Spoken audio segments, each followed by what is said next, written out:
آج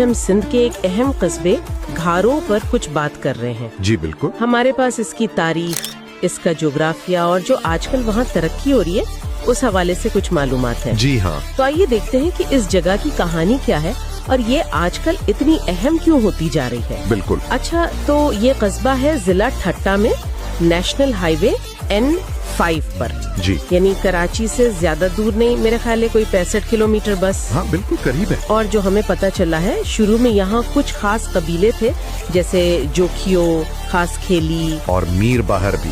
جی ہاں، یہ پرانے باشندے ہیں وہاں کے. اچھا. اور نام کی بات بڑی دلچسپ ہے، گھارو. ہاں، یہ نام کیسے پڑا؟ دیکھیں، سندھی میں گھارو کا مطلب ہوتا ہے کوئی شگاف، کوئی دراڑ سی. اچھا. تو قصہ یہ ہے کہ پہاڑوں سے جو برسات کا پانی آتا تھا، جی جی، اور کنجھر جھیل کا پانی بھی، جی جی، ان سب نے مل کر وہاں زمین میں ایک راستہ بنا لیا، ایک شگاف ڈال دیا، ایک گھارو. او، تو پانی کے بہاؤ سے؟ بالکل.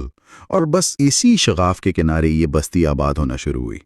یعنی کہ ایک طرح سے قدرت نے خود اس کی بنیاد ڈالی.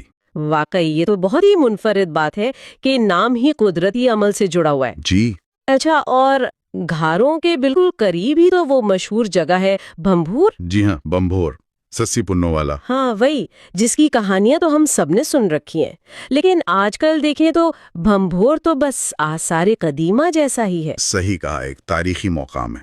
جبکہ گھارو جو نسبتاً نیا ہے وہ پھیلتا جا رہا ہے، ایک بڑا شہری مرکز بن رہا ہے. یہ تضاد کیوں ہے؟ یہ بات سمجھنے والی ہے. بالکل. اور جو ذرائع ہمارے پاس ہیں وہ بتاتے ہیں کہ اس کی ایک بڑی وجہ گھارو کی لوکیشن ہے. لوکیشن کیسے؟ ایک تو کراچی سے نزدیکی، اور دوسرا یہ نیشنل ہائی وے N5 پر ہونا. اچھا، یعنی مرکزی جگہ پر ہے. جی. اس اسٹریٹجک پوزیشن کی وجہ سے، خاص طور پر جب سے کراچی پھیل رہا ہے، تو یہ جگہ صنعتی سرمایہ کاری کے لیے اور رہائشی منصوبوں کے لیے بہت پرکشش ہو گئی. اچھا، تو معاشی سرگرمیاں بڑھ رہی ہیں. بالکل.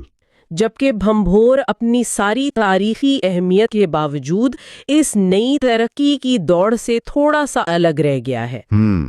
وہاں زیادہ توجہ شاید آثار کے تحفظ پر ہے. جی، زیادہ تر فوکس وہیں ہے. تو یہ جغرافیائی اور معاشی وجوہات ہیں گھاروں کی ترقی کے پیچھے. اور یہ بھی سننے میں آیا ہے کہ اب وہاں صرف وہی پرانے قبیلے نہیں رہتے. نہیں، اب تو ملک کے مختلف حصوں سے لوگ آ کر بس رہے ہیں. اچھا، یعنی آبادی بھی بڑھ رہی ہے اور مختلف ثقافتیں بھی آ رہی ہیں. یقیناً آبادی میں بھی اضافہ ہو رہا ہے، اور ظاہر ثقافت بھی بڑھ رہی ہے.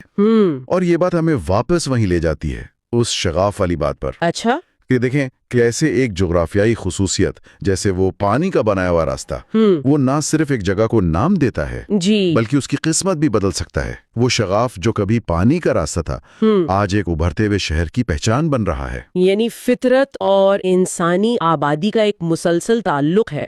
تو اگر ہم خلاصہ کریں، گھارو ایک ایسا شہر ہے جس کی جڑیں تو قدرت میں ہیں، جی، لیکن اس کی پہچان اب تیزی سے بدل رہی ہے. بھنبھور جیسے تاریخی مقام کے قریب ہوتے ہوئے بھی یہ اپنی ایک الگ، ایک ماڈرن شناخت بنا رہا ہے. صحیح. ایک ایسی شناخت جو معاشی مواقع اور شہری پھیلاؤں سے زیادہ جڑی ہوئی ہے. بالکل. اور یہ صورتحال جو ہے نا، یہ ایک اہم سوال کی طرف اشارہ کرتی ہے. کیا سوال؟ دیکھیے، ایک طرف بھنبھور ہے جو ماضی کی داستان ہے، رومان ہے، ایک تاریخی ورثہ ہے. جی ہے. اور دوسری طرف گھارو ہے جو آج کی عملی ضرورتیں، آبادی کا دباؤ اور تیز رفتار شہری ترقی کی علامت بن رہا ہے. صحیح.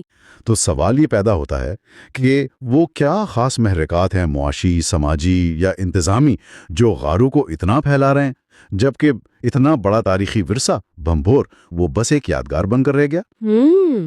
یہ تو سوچنے کی بات ہے. جی، یہ ہمیں اس پورے علاقے میں ترقی کی ترجیحات پر غور کرنے پر مجبور کرتا ہے کہ تاریخی ورثے کا تحفظ زیادہ اہم ہے یا نئی شہری ضروریات کا خیال رکھنا، یا ان دونوں میں توازن کیسے قائم کیا جائے. واقعی یہ ایک اہم نقطہ ہے جس پر مزید غور و فکر کی ضرورت ہے.